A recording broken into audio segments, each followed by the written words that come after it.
Okay, cool. Here we are. Jana, how are you, my friend? I'm good. I missed you. I didn't get to see you this summer. I know I miss you too. So, for those watching, this is part of our SSMF at Home series, and it's John Kilkenny, and I'm here with our good friend and conductor who has been with us, was supposed to be with us in 2020, was with us in 2019, and is become a good friend and wonderful colleague, Jenna Hymes. Nice to see you, Jana. Great to be here. Absolutely. So you, I mean, there's so much to Yeah. discuss, right? I mean, we have like all the things, right? Everything that's going on in the world and going on in music and all that. So let's actually go out of order a little bit and talk about what you've been up to since all of this pandemic Yeah. mess hit us and like how you've been dealing with it with the Carmel Symphony and your other organizations. And I know you've been, we've all been pivoting and then pivoting again and all of that. So what have you been up to, let's say, since this mess started? Yeah. It's been crazy. I speak for everybody when I say this is the hardest thing we've ever faced and gone through. And while it's been so hard and challenging every single day, there's been some good that's come out of this, and we could talk about that a little bit. But basically, what happened was we were supposed to play a concert in March with Edgar Meyer, the great bass player, and we were so excited. He was playing the Battistini bass concerto, and he was also playing his own concerto. And we had one rehearsal to go, a dress rehearsal and the concert, and we were told on Thursday that the concert or the dress and the concert would not happen on Saturday. And we weren't sure what it was, but we knew that it was bad, but we didn't really know the scope of it in March. So we canceled the concert and we rescheduled it for like a couple months later. It's then now been changed like 3 or 4 times. But so once we realized what we were up against, and I actually came back to Maine right after that happened because I thought this is serious and I might be stuck here and I want to get home because I have a home in Maine. So I came to Maine, and the minute I got here, from right now, I had 3 Zooms earlier today. From then till right now, it's been full 10-hour days of craziness every day, Saturdays and Sundays too. My goal was I got to get these players playing. I've got to give work to these musicians. That was always number one. What can I do so they can pay their rent, their bills, food, get their kids clothes? I was freaking out, and that was my number one thing. It wasn't about That me. It wasn't about anything, but what can I do for these people? So I mean, that's such a great. I don't want to interrupt you, but that's such a great point to make. And anyone in a leadership position, anyone who's conducting or administrating, any of these roles, and as a conductor, you're also an administrator and you're a leader, and you think about people. I mean, the depth to which you're thinking about your folks, your team, right, in the orchestra yeah, is so important, and that comes through. I mean, I see it in your social media. I saw it when you worked with our students, even after a week. I mean, you became so connected to those young musicians and our faculty and everybody. I mean, it's clear to me the passion and the care that you have for the folks that you work with. thank So you. Thank you so much. that's really awesome to hear that. But go on. I'm sorry, I didn't mean to It's jump in so there. nice, Yep. it's so nice for you to say that because I don't really think about it. But this is bigger than us. This is bigger than you and me and all the music. It's continuing this amazing thing we call music, but during the COVID, it was about then survival and getting those musicians working. So the first thing that we did, and this was just, all these ideas, and I formed this group called the Innovative Group, and it was some of our younger board members. And I said, look, I just want to throw some ideas by you and see, and they just were on board with everything. First thing we did was a 6-week thing called Getting to Know Your CSO. We took footage of past concerts and we interviewed musicians. And it was a little 30-minute show of little clips, and then them talking about how they met, or if they were a couple, or where they started, and funny stories and things that you didn't know about them. So that was cute. We did a virtual summer music camp. We wrote to every musician and said, if anybody wants to do anything, tell us. Those that were interested, we gave them work. Then we had small ensembles playing all over town outside. So we started with 1, 2, 3, 4. We went up to like 5, a quintet, social distance with masks or brass players, distance and everything. They had a lot of work. We had a restaurant that had them play every Friday. We had wineries. We had all these places that booked the orchestra. And then we decided that we would open our season. And so we opened in October, and the concert was limited seating. The audience had masks. The hall is amazing. They had done all this research about the guidelines that we needed to follow. Musicians come into the hall, sit in their seat, play, and leave. There's no intermission. There's no backyard socializing, which is really part of being in an orchestra. So that was a little bit sad, but that was a gorgeous concert. And we started with strings, and it was really dynamic and it was very emotional. And we live streamed it. So there were a lot of ways we were getting to our audience. And it had been 8 months. And so when I spoke to the audience, which I always do, this was so moving because while I was trying to get everyone else work, I was just doing Zoom meetings and getting things, but I've really missed making music too. And it hit me and my voice cracked and I thought, oh, wow, hold it together. And afterwards people said it was so heartfelt. And you never know what's going to happen when you're talking on stage, but it was amazing. It was amazing to play again. And then we just played on Saturday and it was chamber orchestra. We played Beethoven 1, a Mozart violin concerto and the Rossini Barber of Seville overture. And we bought these portable, like they're on wheels. They're clothes racks, but small. And we had shower curtains, the clear ones. And we put those in front of the brass and winds. So the aerosol, we've done everything and people have really, really reacted because we're like the only game in town right now that's playing. And no one got sick. Everybody was safe. And that was also live streamed. And now we just found out with the new guidelines, because it's up everywhere, that we now can't have an audience. So now we're just live streaming our holiday concerts. But it's like every day you wake up and you think, what am I going to be hit with today? What is going to be the bad news? But then you get good news. Like people will say, here's a $25,000 check. We want to support you. We love you. Here's a $25 check. I don't have a lot of money, but we love you. And, we want everyone to feel that way. It almost doesn't matter what you give as long as you support the arts. And I've made a lot of spiels on radio about supporting organizations that you love, that you like, that you think about once in a while, not just the CSO.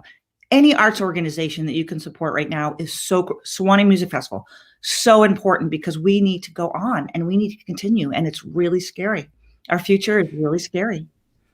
It is, and there's a bit of and you're talking about this in Carmel. I've seen it, here at my university position. I've seen it at Sewanee and with people in the community that there's a sense of, we've been continuously operating on the mountain for 60 plus years, and to suddenly not have us there last summer. That I heard from so many folks in town that there was just the mountain was silent. I kept hearing people say that, it was silent and the students weren't there. And there's a realization that it's easy to take something for granted that's been there for a long time. Even if you love it, if you are a subscriber and a donor and you go to every concert, it's still easy to kind of, I don't want to say forget, but kind of lose that sense of how important it is to your life and how important it is to the community. And I think all of us are experiencing that now. Again, whether it's the $25 check or the $25,000 check or the person that says, do you need a volunteer? Do you need me to help, do this or make phone calls for the organization or whatever it is, that there's a sense of pulling together and realizing how important this is to our lives and to their lives. And that, I think through all of this has been inspiring, and I found inspiration in that. I found inspiration in students too. And we did this summer when we had to cancel our in-person programming. We did an online program, which I actually wasn't. I did it. I wasn't enthusiastic about it. I mean, to be really honest, it was some of the faculty came forward and said we should do this. I said, all right, great. That's fine. We'll make it happen. And people were just thrilled to be able to engage with the faculty and engage with each other. So we're doing another online program in January, and we'll get into all that later. But I love to hear what you're saying about community engagement in Carmel, because I remember talking with you before all of this, and when you were with us in 2019 in Sewanee, and how excited you were for the community and for the hall. And I want you to talk a little bit about that. I want you to talk about the orchestra and the community that it's in and the venue, which is unbelievable. I'm so jealous of your concert hall. So let's take a second to just kind of talk about the world that you occupy there in Carmel and how the orchestra fits into to the greater community. Yeah, well, that's a great question. And I just want to say before I answer that I actually, I was at Sewanee one summer, and I actually heard from people that I met that summer writing to me about how much they missed it in the summer. And I found that pretty extraordinary, because these are people, I was there 1 week, and these are people that got to know me either on Facebook, they wrote to me, or even email. And I thought, wow, I maybe met them a couple of times, and they were so moved by the festival and those that come and go that they actually reached out to me, somebody that they hardly know. And that's a testament to you and what you're doing there and what you're creating, which is what I'm also trying to create. I really feel like our roles as artistic directors are yes, I conduct concerts and I love doing that. And I've been doing that a long time. And that's really important to me. But the word ambassador is always what comes to mind when I think of what I do. And it's really true. It's everywhere I go. I mean, I could be at the grocery store, I could be at the bank, whatever.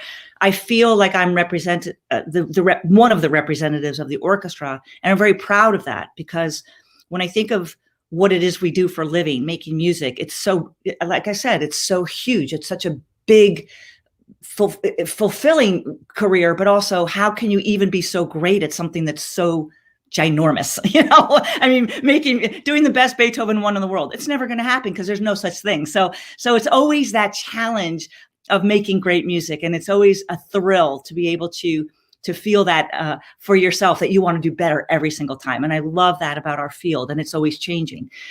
We are very lucky in Carmel. We happen to have a mayor who is responsible for building the hall. He's actually a French horn player, and he loves the arts. He loves the orchestra. He's very supportive of what I'm doing right now, which makes it great. I mean, we get a really big city grant every year in January. It's coming up soon. Can't come soon enough this year. And he's just so proud of what he's been able to accomplish there, which is that it's a city that really embraces the arts. He could have done sports. He could have done something else, but he didn't. He really wanted the arts to be what we are known for. So there are resident companies. It's like a little mini Lincoln Center. There's the Palladium, the big hall where we play. And then there are two smaller theaters. One's about a 50-seat theater and one's about a 250-seat theater. So it's a little bit like Lincoln Center with a square in the middle. And the acts that come through are huge. I mean, Josh Bell and Yo-Yo Ma and Steve Martin, and you name it, they've come through. Chris Bode, he said it's his favorite hall to play in, and that rings, that resonates throughout the community. So people know that there's this gorgeous hall and that there's an emphasis on the arts. And the high school is famous for the fact that they win every competition across the board: band, orchestra, jazz group, the swing choir. They have 1,000 groups, and they're really, really well known nationally. So when you have that kind of a community where people expect that level of excellence, and they want you to be part of that, it's just sort of easy. It's like amazing to be at a place like that, instead of having to beat it down and everyone's throw, hey, we've got this orchestra, you got to come. It's not really like that. So the only really issue that we have is there's a lot of competition, because there's so many arts groups and there's so much going on. And let's be honest, 19 miles down the road is the ISO, the Indianapolis Symphony. So we have that, but I don't really, I used to work there. I was on staff. I was the number 2 conductor there, and they're our friends. And I feel that it's a healthy competition, and we're so different, and they're actually furloughed till next summer. So we're actually in okay shape as far as that goes, even though that's a terrible thing. I'm not saying that's a good thing, but we're the only game in town playing right now. So, but it's a beautiful, beautiful community. It's quite new, but it's built with a kind of a town feel. So the architecture is important. The restaurants, the shops, the way everything flows. There are all these roundabouts. So when you're driving, there's like 47 roundabouts. It's like being in Italy or something. It's beautiful. The churches are gorgeous. The hall is to die for. It's based on an Italian building, but inside it's it's an acoustical phenomenon. You can have 8 people on stage and hear everything. You can have a full orchestra and hear everything. It's extraordinary. We're so lucky. So that's been great. And right before COVID hit, we had doubled the amount of concerts we were doing when I got there 3 years ago. We were doing so many more concerts, a big pop series. We're about to start this big festival in May. It was huge, huge, huge. And COVID hit. And so you can be crying about it, which I'm sure we all have done at moments, or you can embrace the challenge and say, I'm going to beat you. You're not going to beat me, and it's been hard. I feel like I have to be optimistic for everybody. I'm talking marketing, development, everybody. I need to be the person of hope and reason and optimism. And there are days I just need to be, walking in the woods and not talking to anybody, because I need that too. And I have days that are really tough. I hate this. I hate this so much. It's going to be another winter of this. Let's be honest. We have to go through this again. And hopefully next summer, who knows? You might have 2 years. So it's definitely, you brought up, having to be optimistic and taking some time for yourself. And I remember when this was all starting. I mean, really, it's like April, like early April, when it was apparent that Yeah. this wasn't going to be 15 days or, a couple of weeks or whatever, a week long. We were really going to be in the weeds. Um, and I was talking to another person that is a director of another summer program, a different person. It was a director of another summer program. I said, boy, if anybody ever wants to be in charge, I want you to ask me about this week. Anyone that thinks it's fun to be in. Oh, you get to have whatever perks they real or imagined perks that people think that those of us that have responsibility have.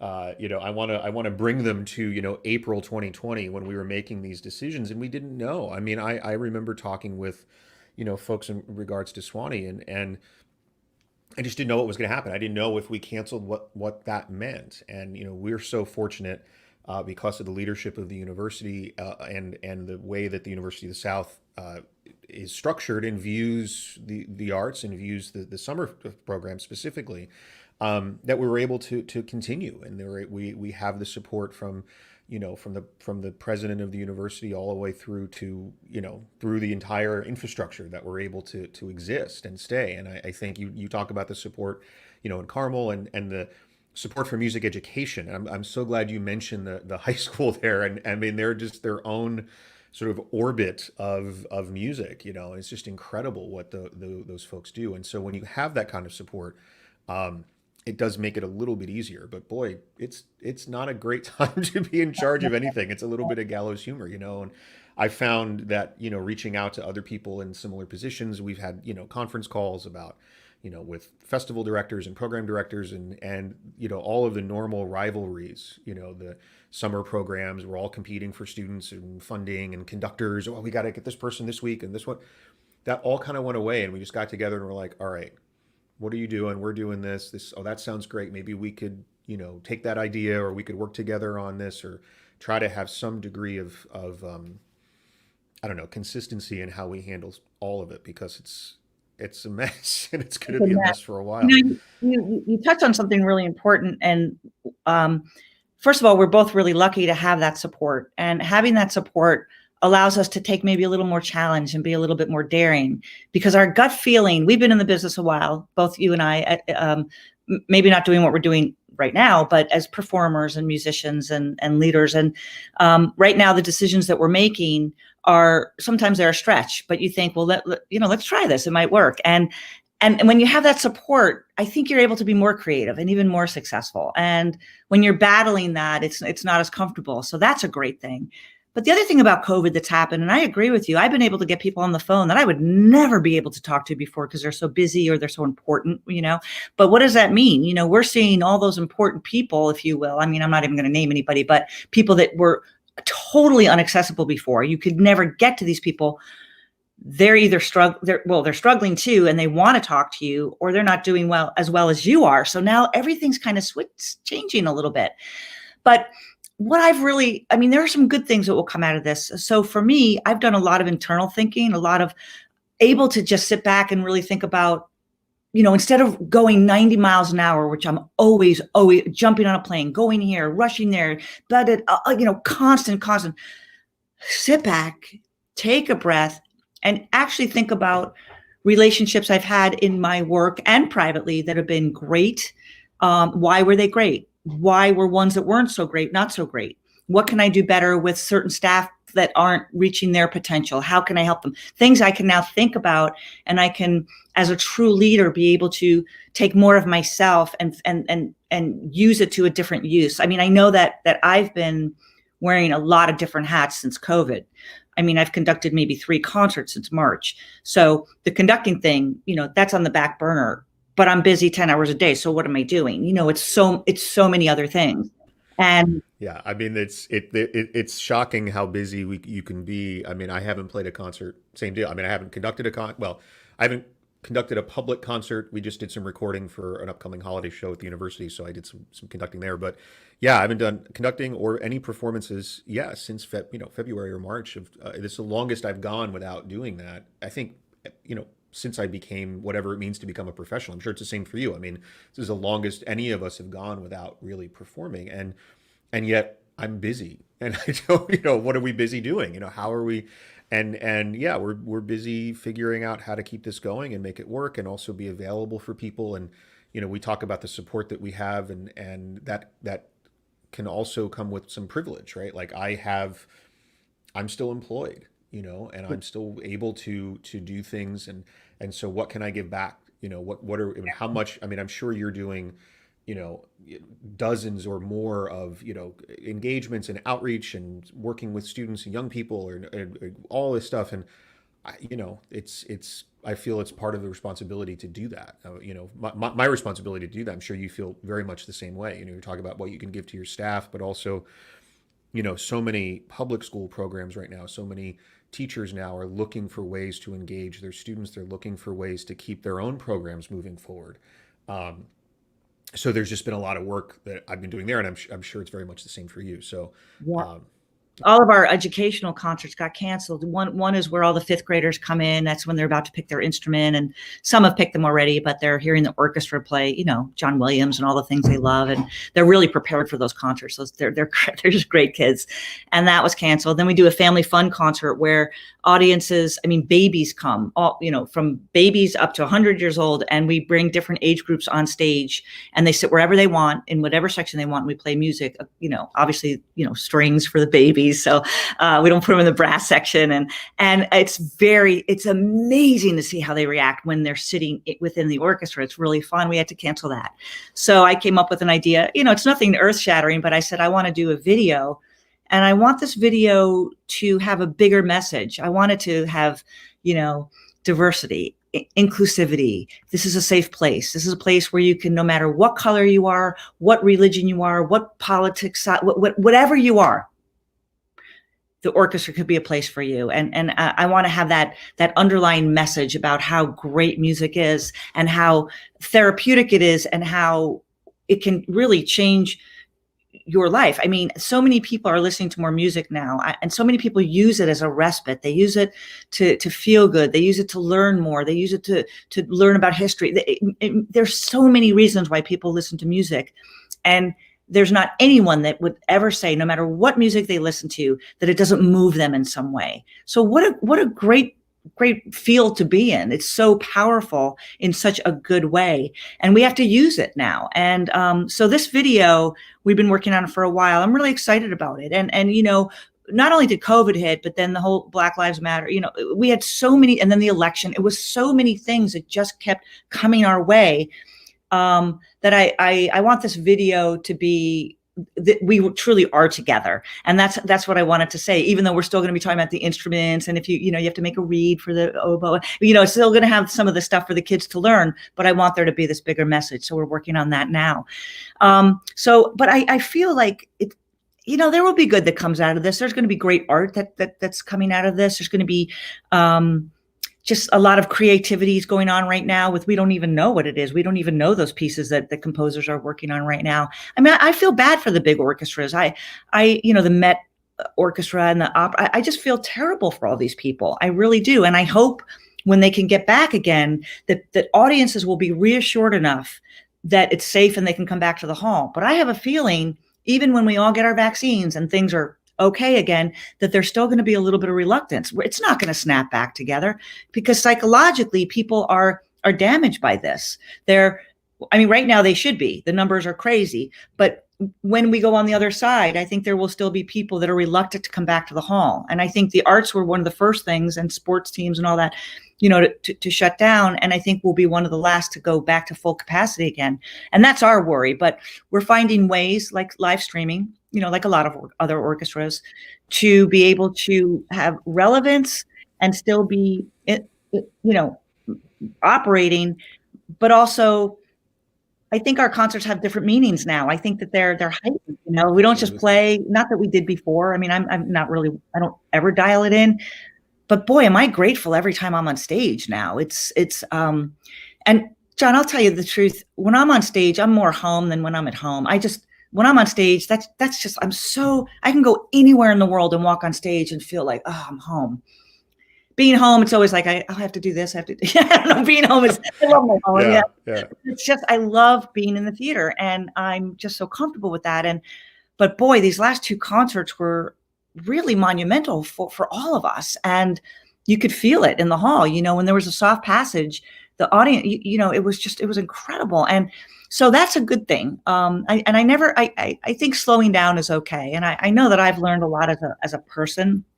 And so I think I can speak for a lot of people, but gosh, when you see small businesses where you live, closing their doors and saying, close, not temporarily, close for good, it makes you really feel grateful for what you have and terrible that there's really nothing you can do. I mean, I'm doing the best I can for the people that I work with in the community, but it's so bad across the globe, really.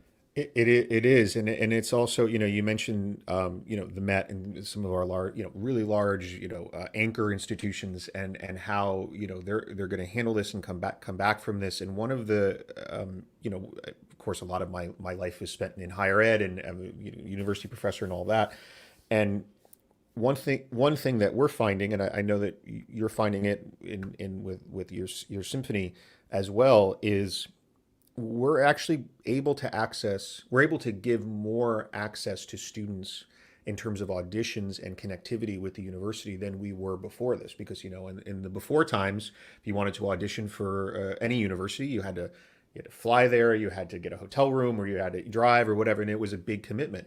Now we're doing our auditions on Zoom. There's a whole group of students that are going to be auditioning for us that wouldn't have been able to, and before this. There are whole audiences of people that are going to connect with our organizations because they saw a video, because they watched a live stream interview with you, because they did whatever they did, which, I didn't know what we're using StreamYard for this, right? I didn't know what StreamYard was before this. I didn't know what Zoom was. None of us had any idea. It was like, we might, do a FaceTime call for fun, just to kind of like, hey, I can see you on my phone. This is very cool. But now, organizations that are going to come through this, I hope, on the other side of it, will embrace the technology. And we're looking at at Swanee, we're doing a program in January that's all online, but we're probably going to have online programs even if we are able to be together in the summer on the mountain, which I'm optimistic that we're going to be. I'm sure there's going to be an online component. There almost has to be, right? I mean, how can we not stream all of our concerts now, right? How can we not have a digital ticket, to see, how can we not do that? So I hope that we all embrace this, and within the capacity of our respective institutions, can do something that will make us stronger at the end, at the other side of this, rather than just kind of throwing our hands up and saying, well, we're over. So this has been a great discussion about this. Now, before, and I know we could keep going on it, but I want to talk a little bit about your early career. Like, how did you end up in this place on the podium? Because, and I think we probably chatted about this a little bit in our, in other places, but how did you start? What was your instrument or instruments? How did you wind up going from that to deciding you wanted to be a conductor? Let's jog through that. So it's a great story. I love to tell it. I started piano lessons as a young girl. I grew up in New York City, and I was young, single digit, I don't know, 6, 7, and I wanted to go to music and art, and I applied to music and art, and thousands of kids apply to that school. It's a public school in New York City. It's like the school that was in Fame. It's really like that. We're dancing on the tables, playing music. Really great school, and thousands of kids applied. And so I got in on piano, and they asked me what instrument I wanted to play because I needed to be in band or orchestra or in the choir. So that night at dinner, we were sitting around the table, and my parents were asking me, and I said, well, maybe the flute or violin, that would be good. So I went back the next day, and I said, well, flute or violin. And they said, well, we have enough flutes and violins. How about the cello? So I said, well, let me ask my parents. I think that'll be fine. So I ended up playing the cello, and I studied with Martin Ormandy, who is Eugene Ormandy's brother, and he played at mostly Mozart Festival. So I took private lessons with him, and then I was in the orchestra at the school, and we had 4 orchestras, and I was in orchestra 5, and 8 was the best. So 5 was like the beginning orchestra. And I practiced my butt off just to get an 8, because the top orchestra got to play at Carnegie Hall for graduation. And that was just my goal. So I got there in my second year, and now I would have been in 10th grade.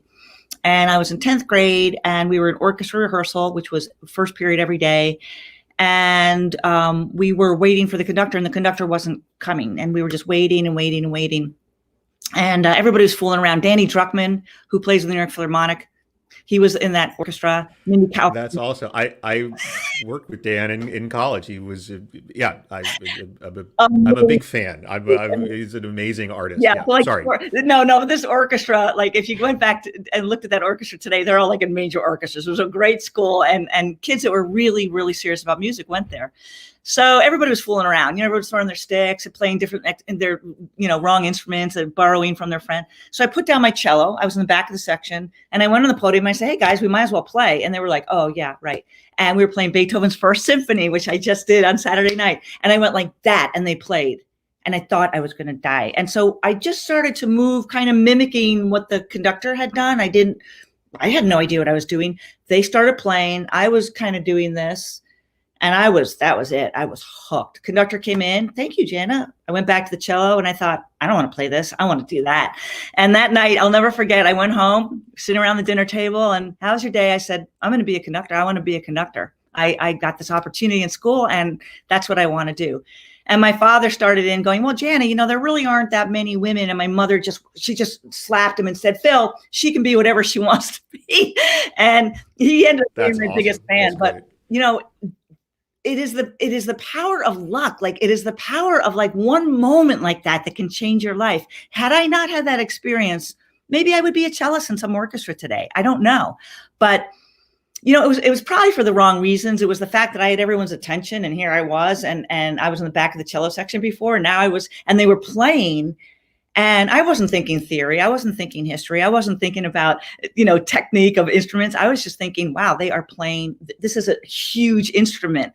And that day, that was it. And, I must have been probably 15, 14. And it's been a ride ever since.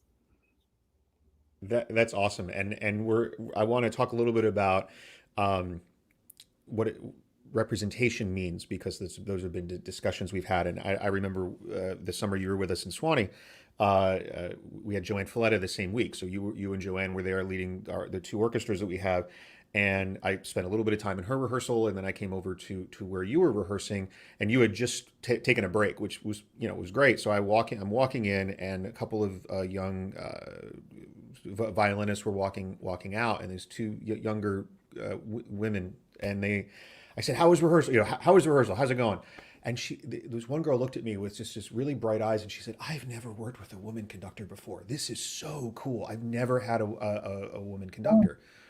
And, and then I had the same response from some students that were over with Joanne. And so, how do you, and I'm always very careful about how careful isn't the right word. I never hire somebody or want to work with somebody or want to have a collaboration with someone for any reason other than I think that I'm going to learn something from them about music, or I'm going to have a good musical experience, or that it's going to be something that's going to move the program forward. I mean, it's always for the sort of artistic goals, right? But I also am aware of what it means for students to see themselves represented on the podium in whatever that means. And I've never not seen myself represented, right? I as a white man, it's very easy for me to find, role models in every aspect of life. So I guess to take that kind of statement there, and like, how do you view that? How do you view yourself with that? How do you see that fitting into your musical world when it comes to programming or collaborations that you do with soloists or anything like that? Well, it's a great question. And I get asked that question a lot. I'm sure Joanne does, and Marin, and all the female conductors. One thing I can say is, since COVID, I've been on Facebook a lot more, and I have friends that are now all over the world, female conductors. And I didn't even know there were that many. And they're living in Bulgaria and all these, Japan, all these women conductors now. So when I started, there weren't that many that were doing it. And, I never really thought about it. I come from a family. I have two brothers. I have two sons. Everybody is in my life as a guy. And so I can play with the boys. I guess I meant to say, I can, I'm comfortable around guys. It was never a guy girl thing. But in my early career, when I looked super young and I was, like in Mexico conducting, I'll never forget standing in front of the orchestra of all men my dad's age, and they were like, "Really?" And I just said, "Let's start with Tchaikovsky," and I just started conducting, and within 5 minutes, or not even 5 minutes, 2 minutes, it was fine. They just needed to see that I could really do it, that I wasn't hired for another reason, and I had to deal with that a lot. And I was never hired for that other reason. I mean, I don't think really people, well, a few people maybe, but not really. You're usually hired because of your credentials, and so. It's been harder. I mean, I think that if you asked anybody, I mean, Maren and Joanne are, they're really at the top of the field, and there are some other ones that are pretty high up there.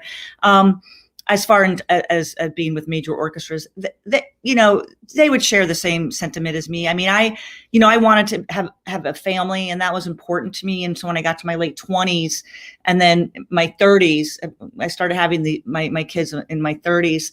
I knew that I was going to take a little step back in my career, but I was willing to do that in order to be a mom. It was real important to me.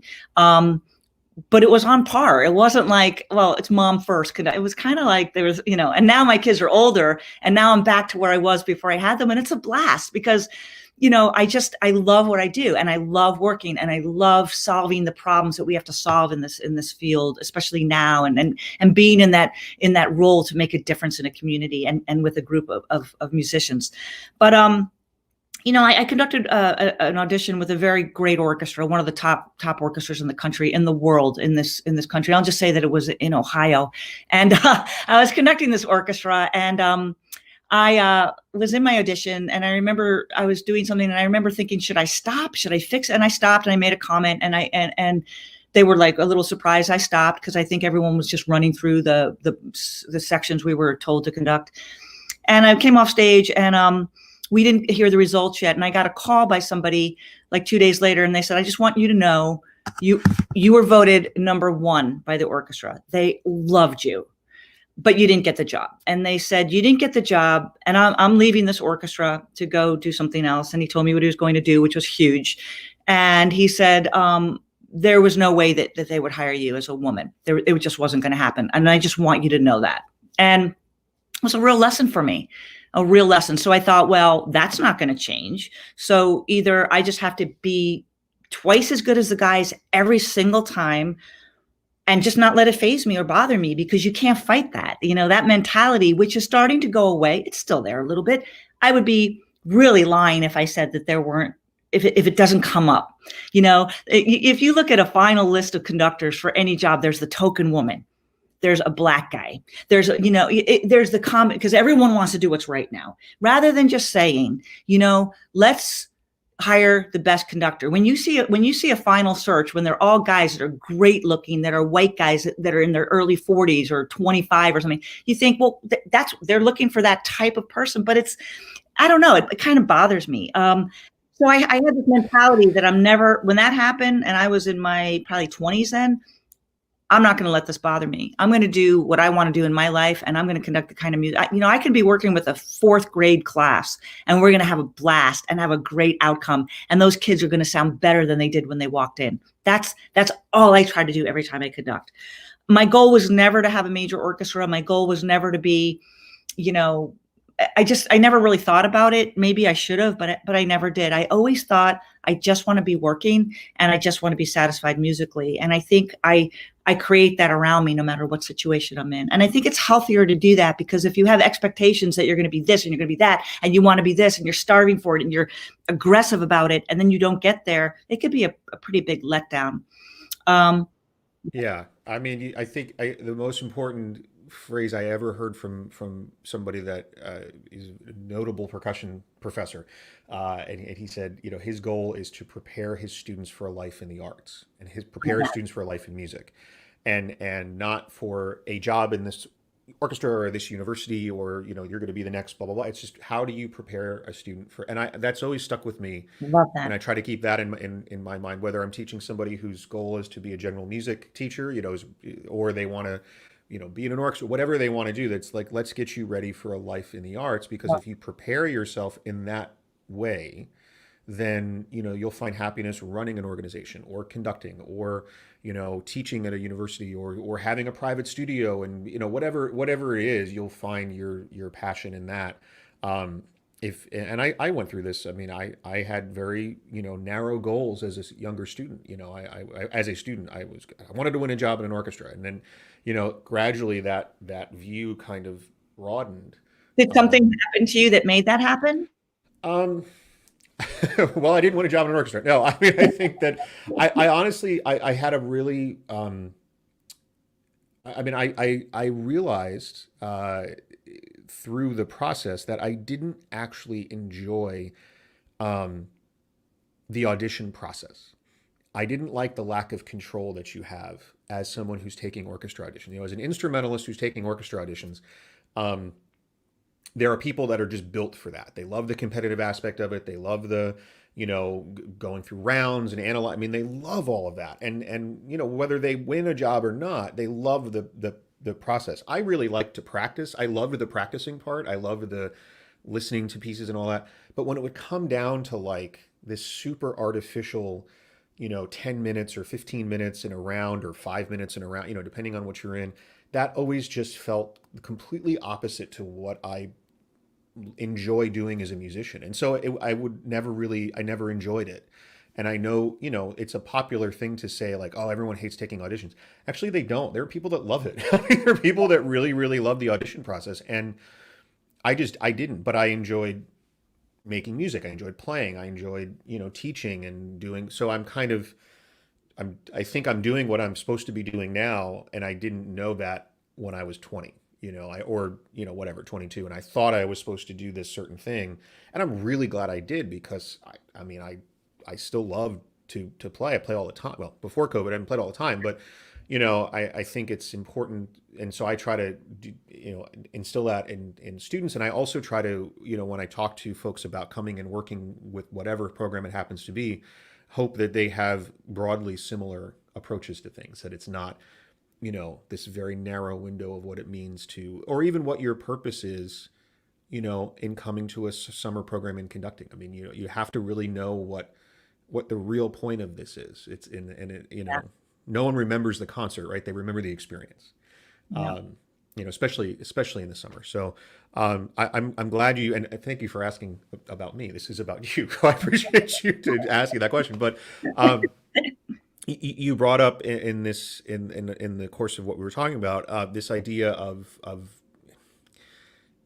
tokenism, and we're all dealing with this now, and we're going to seminars about not marketing in this way, and not having, so how are you inclusive without sort of saying, well, I check this box or I check that box, and I had a really interesting experience, and I'm going to be quiet because I want you to talk about this, where another summer program did a press release about the 33% of they had, 1/3 of their conductors for their summer were women. And I called my colleague, Hillary Dow Ward, who's the managing director, Swanee, and I said, aren't 50% of our conductors this summer women? And should we press release this? Why are we press releasing this, right? Like, I found that to be very odd, that it would be necessary for an organization to press release that. Because what about if we have all women on the podium one summer? Like, there's nothing we're not doing that because we want to make a point, right? We're hiring great educators and great conductors. Yeah. So I don't know if you want to comment on that, or we can talk about some other stuff. I want to talk about programming with you before we wrap up, but yeah. I think everything we're talking about, we could talk about for weeks. It's what we live and breathe all the time. A couple things. One is that I love what that percussion teacher said about a life in the arts. And I also think it's really important to find a balance. So, if you like hiking, you got to add that to your life, because if we get so myopic and all we do, and I feel like I was a little bit that way during COVID, I just was on this really survival mode, especially the first 3 months. And then I relaxed a little bit. I felt like it was all on my shoulders, even though it wasn't. I felt like it was. And I still to this day feel a little bit that way. And that's probably because I have the most experience of anyone in the organization. So I feel like, well, I can solve this. I can help with this, whether it's marketing or development or whatever. But I think it's really important to find a balance in your life and have other hobbies, or else you're just so incredibly, I don't know, not boring, but you're just, all you know is music, and all you know is how to do your job, and you don't get invited to a lot of dinner parties. So if you want to be social and accepted, no, I mean, I think it's important. I knit a lot. I do things people don't even imagine that I do. I golf. Nobody would know that I golf. And when you golf, it takes about 4 hours. So, there you go. You got to go and golf. And so, that you need 4 hours a day. So if you have your Zoom meetings in the morning, you go and golf, and then you can resume your Zoom meetings when you get back. I didn't play much, but this summer, but anyway, so my philosophy on this is pretty simple. So I grew up in New York City, and I grew up in a family that was pretty liberal in the sense that you treated people the way you want to be treated. We were, I have 2 older brothers, and my parents were in the arts. And so they were dealing with all kinds of people of every walk of life. And so we just were very comfortable around any type of person. So when I started my professional life, everybody was just everybody. So if this guy happened to be a great bass player, we would hire him. Whatever he looked like, or whatever his sexual preference, it didn't matter. He was a great bass player. So, and if this woman was a great, tuba player and was a great tuba player, we hired this great tuba player. So this whole thing, I've been interviewed a lot. I went to the conference on the League of American Orchestra conference. It was digital this year. And I went to every single one, every day for like 6 weeks. And they talked a lot about inclusivity, diversity. And I'm thinking to myself, are we still talking about this? Well, yeah, we are, because Black Lives Matter, the whole thing. And I have operated my whole life that way all the time. So I think I was interviewed a lot. It was right after that, because of what the orchestra was doing. We were like a little bit before everybody doing all this stuff. And so people were picking up the stories and wanted to interview me nationally. And so I was talking about what we were doing. And this came up a lot about hiring women and hiring Blacks and everything. And I talked about the blind audition process, and how we asked them to wear rubber-soled shoes so we don't know if someone's coming in the heels, and the whole 9 yards. But I also talked about, when I program and when I think about music, I just put on great music. I don't ever think, well, this is a Puerto Rican woman, so I need to do that. And this is a guy from Africa, I have to do. It doesn't work like that with me. And it never has. And I've always been very open in my programming. So the fact that we're talking about it now obviously means it needs to be spoken about, and it needs to be addressed. Even though for me, it's kind of like abortion. We did that already. We talked about all that. It's done. Let's move on. Let's talk about what's really current now, like climate change, and the real fact that this country is completely divided almost in half. Let's talk about some of the issues that we're going to have to deal with going forward, not stuff that's already like equal pay. And equal pay is a funny thing. And I'll just say one thing, that when I started working with the Indianapolis Symphony, they offered me the job, and it was and I had a number in mind. They had a number in mind, and I said, "Nah, it's not going to work for me." And I actually said, "Well, thank you so much. I really appreciate the offer." And I was with the, I think I was with the Charlotte Symphony at the time. I went back to Charlotte, and I said, "Well, it didn't work out." And the ISO had asked me my number, and I gave them the number, and they found the difference. And 2 days later, they called me with the number I wanted, which was enormous at that time. And I didn't care. I knew that it was a major orchestra, and I knew what the responsibility was going to be. And it was never like a woman thing. It was like, this is the number I want, and they found it and they gave it to me. And I've done that everywhere I've gone, because I don't think it has anything to do with well, this guy got this and you should get it has nothing to do with that. If I come in high and that's my number, either hire me or don't, because that's okay, because I know what I'm going to bring to the table, and I've never not delivered. And so you have to have the confidence as a woman, and you have to be able to be, so many times I'm in a boardroom and I'm with a group of men, or I'm doing something really big for the organization. And I don't want to be aggressive, but I want to get my point across. And I do it in my way, which is strong, but it's also, it's not abrasive, and I'm pretty successful. But there are times that I think that for some of the women in the room, it's a little bit strong, and I understand that. And I might get that woman privately, and I might say, it might seem that way to you, but I have 2.5 hours in my world. I have 2.5 hours to get a certain amount of work done. That's a normal rehearsal, 2.5 hours. So I know what I have to say and not say in order to achieve what I want in that rehearsal. And it's all mapped out in my head. So if I have a rehearsal, I want to get from A to B, that rehearsal. And sometimes I have to say less or more or whatever, or show it, whatever, but I'm usually there. And so when I come into a meeting and I know what I want the outcome to be, sometimes I have to be a little bit stronger. And I think women should get really mentioned for the fact that, we're not all home like cooking dinner. And even though we can cook dinner, we can also be in a boardroom and be just like the guys and have great success and, not only raise money, but negotiate and use our words and not force and not guns to get the point across. And I think women are really terrific at that. And we should be there should be more pats on the back for that, because it's not easy for women, I think.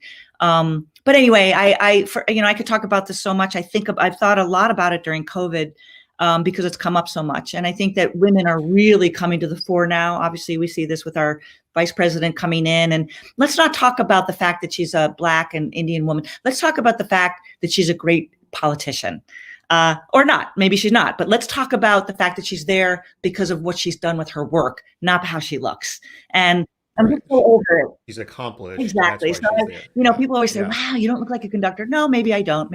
But listen to the concert, and I hope you enjoy the music. I kind of want to get past that, but I also know that, that stuff can sell too. You can have a great cover picture in a gown and be sexy and sell the tickets. So, I mean, that's great too. But, I just really, it's sort of part of the game. And I think that Joanne and Maren would agree with me that they've had to work a little harder than some of the guys in the same position. So.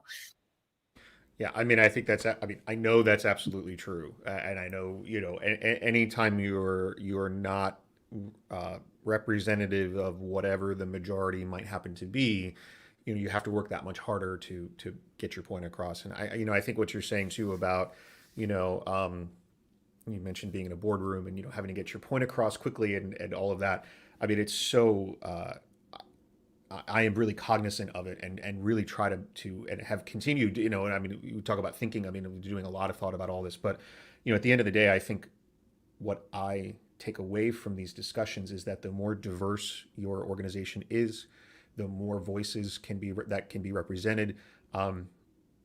It strengthens the program, right? It strengthens the organization. It strengthens the board, is whatever it is, and also no one's perfect, and people are going to make mistakes, and you have to be able to differentiate between an honest mistake that someone makes, or and deliberate intentional malice towards an individual or a group, right? I mean, I think there's a big difference between, oh my gosh, you're right, I look, we didn't do X, whatever X is, and that's a mistake and I feel terrible and I'm going to fix it, and somehow being malicious towards towards a group. And I think what's been interesting for me also is going back. I mean, there's one thing to program, and it's an important thing to program contemporary music written by folks that don't look like me, right? It's the easiest way for me to say that is to program music written by people that don't look like me, that are living. I mean, that's hugely important. And before we go, I want to just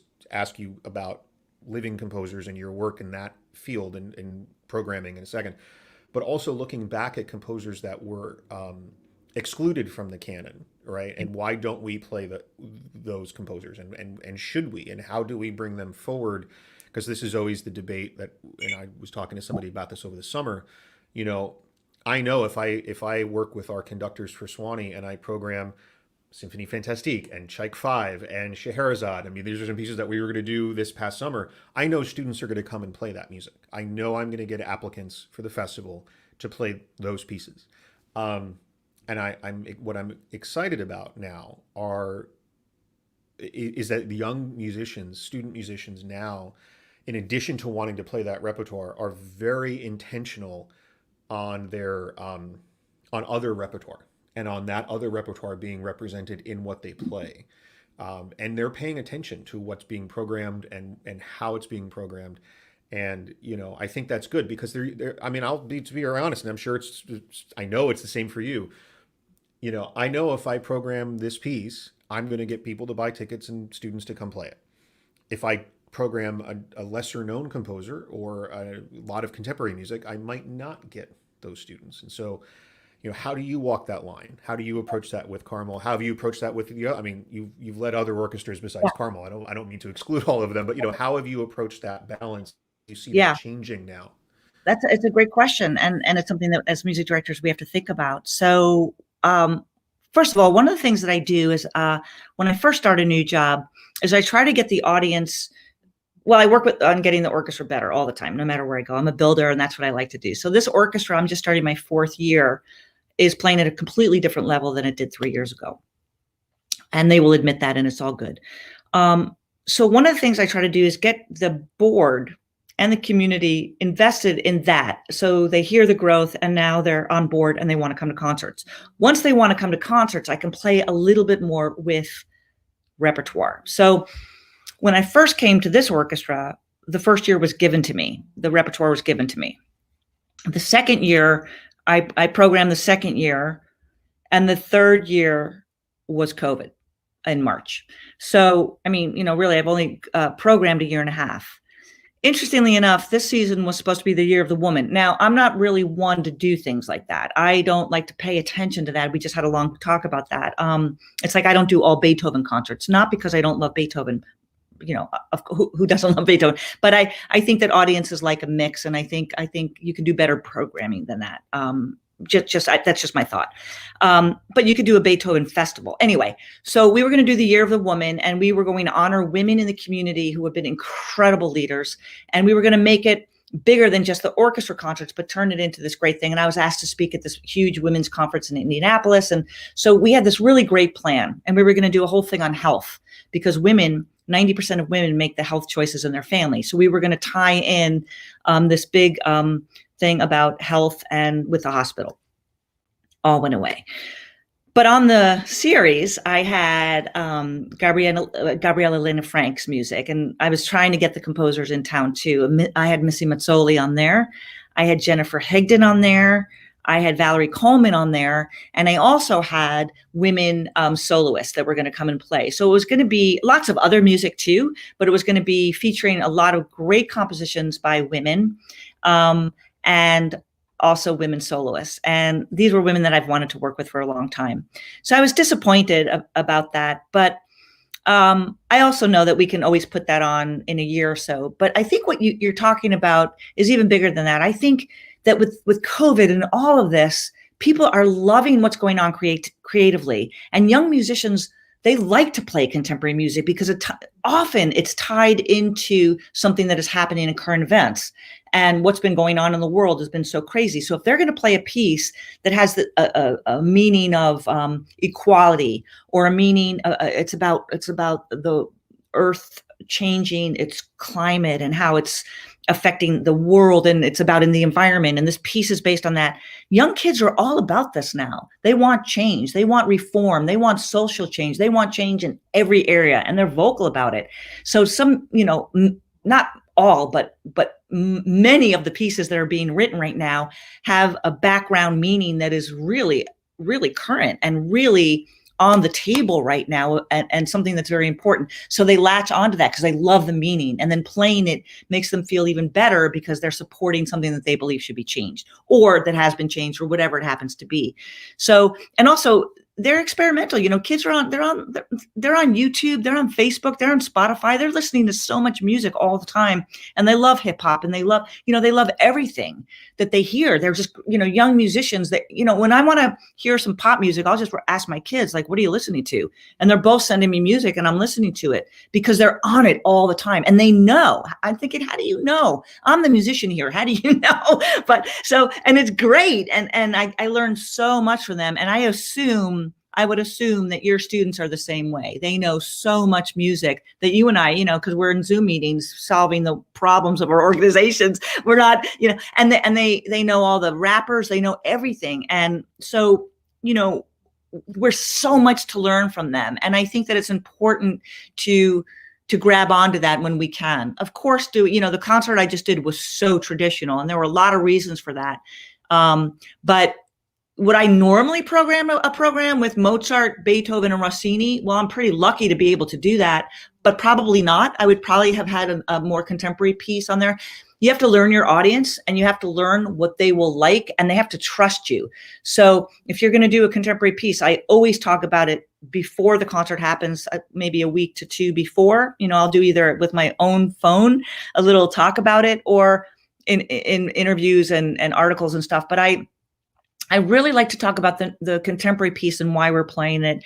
And then I always on stage talk about it. And I always give them something to hold on to, like how it was put together and constructed. And if you hear this theme, and then I'll have them play the theme, you've done that, then you'll hear it being developed or whatever, just something so that if it's really far out and esoteric, that they can just latch onto. Some music, Valerie Coleman's music, you don't need to do that. It sounds like Copland, but a few years later. It's so beautiful and Americana, and she's so delightful. But some music you do, you just give a little explanation so they'll go, wow, I'm really glad you said that. It helped me listen to it. And, audiences are great. If you're so pumped up about it and you do an exciting performance of it, they're going to be talking about it and learning them, and it stretches them too. And also the last thing that they want to say is, the Beethoven is great, I really hated the new piece. They don't want to say that. They want to learn, and they want to be able to stretch their knowledge of music. And I find that really fun to be able to be part teacher, and even with the orchestra explaining, well, we're putting this piece on here for this reason,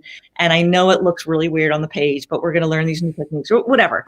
I used to conduct a new music group, and I used to go to Holland a lot and conduct a lot of contemporary music, and I kind of miss not doing it at that rate. I love stuff that's fresh off the press, and maybe I can get back into that at some point. But yeah, I think it's our role to be able to present music that's being written today, and it's a really I just feel so honored to be able to do that and work. Trusting, you mentioned the audience. I'm sorry, I didn't mean to interrupt you. There's no. lag on these things sometimes. It's terrible. The idea of trusting our audience. I think it's easy to, not easy. I don't know what the right word is. We should trust them more. They are more interested in contemporary music. They're more interested in than when we were younger playing that music for audiences. I think I always think about, am I reacting to what I experienced when I was 20 playing a new music concert, and people would get, it's a terrible piece, as opposed to, now 20 something years later, where audiences are much more connected to different sounds, and, music and electronic. It used to be sort of like, oh my gosh, this piece has, electronics at the same time as live. And now it's like, what do you mean it doesn't have electronics, right? I mean, I think there's much more. So trusting your audience and your organization, your orchestra, your students, whatever it is really important. Jenna, we could do this all afternoon, and I bet you've got a few other things to do. As much as it's been wonderful to chat with you. So as we wrap up, this video will live on our YouTube channel and will be shared all over the place. But where can folks find you? What's coming up next in Carmel? What's the real quick 2-minute plug that we can give to your organization, and then we're I'm going to bring up a couple other things about Swanee, but go on. How do we find out about what you're doing? I'll go real quick. We have a concert December 12th. We just had a new regulation, so we can't have any audience right now, and so we changed the whole holiday pops. It's going to be a combo and a couple of singers, and we just changed it. It's going to be live streamed. The orchestra will not be playing on that concert. The combo will have some of our members. We'll be playing February, March, and April, probably live stream. You can go to carmelsymphony.org. You can go to my website, which I'm going to be updating this weekend, and I had a lot of guests conducting that got canceled, so we're all in the same boat, and we're all doing the best that we can. And you are doing a tremendous job, John. And you're like one of my favorites. And I want to thank you for having me on the show. And I really hope to come back to Swanee soon. And, the whole culture there is so unique. And I've been to a lot of festivals. It is such a great place for these students to come because it's so nurturing for every single one of them. The competitive, if there's any of that, is healthy. They're not crying because they didn't make that chair. It's none of that. It's just a great place. It's gorgeous. And all the people that work there and your volunteers and your audience are some of the nicest I've ever seen. So congratulations on the work that you're doing. Jenna, I really appreciate that, and you're like it or not, you're part of our team now. You're part of our family now, and so we're going to have some announcements very soon about the summer. Things that, like I said, are looking good for us. I mean, they're looking treacherous right now in the world. But I'll just say that Swanee as an institution, the university and the community has done an extraordinary job handling COVID. There's now a testing lab that will be coming online on campus. The university is developing that. I'm optimistic that we'll have a summer program. It's going to look different than what the other 63 summers looked like. We'll probably be in different venues. The repertoire will be different. I doubt we'll be doing big, giant orchestra pieces as we have done, but I'm confident that we'll be able to do a wonderful program on campus, and I'm really excited to have you with us. So I'll give you a call, but I'm really looking forward to this, my and number. looking forward to the summer. Yeah, exactly. Janna, thank you so much, and everyone go check out the Carmel Symphony and what they're doing, and I appreciate you being here. Have a great rest of your day. Thanks, my friend. Bye-bye. Bye-bye.